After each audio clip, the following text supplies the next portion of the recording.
চোখে মুখে অন্ধকার, বাঁচার কোনো উপায় নাই, তখন এই দোয়াটা পড়তে হবে। এই দোয়া পড়ে আল্লাহর কাছে ফরিয়াদ করলে বিপদ মুক্ত করবেন কে? এমন বিপদ মাঝে মাঝে হয় না, দেয়ালে পিঠ থেকে যায়, চোখে মুখে অন্ধকার, কি করব দিশা খুঁজে পাই না, এরকম হয় কখনো? হ্যাঁ, আপনাদের হয়? হয় না? তো জান্নাতে আছেন আপনারা। হয় হয়, এরকম হয়েছে না যে দেয়ালে পিঠ থেকে গেছে, চোখে মুখে অন্ধকার, কই যাব, কি করব, বাঁচানোর কেউ না, এরকম হয়েছে কখনো আপনাদের?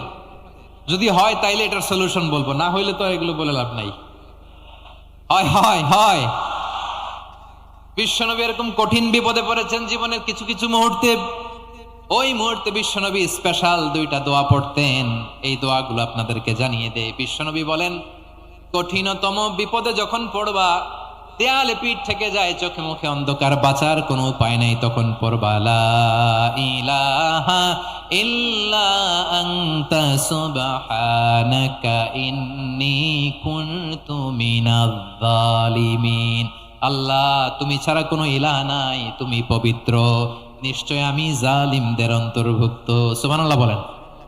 এই দোয়া সাইয়েদনা ইউনূস আলাইহিস সালাম পড়েছিলেন যখন মাছের পেটে ছিলেন। কিসের পেটে?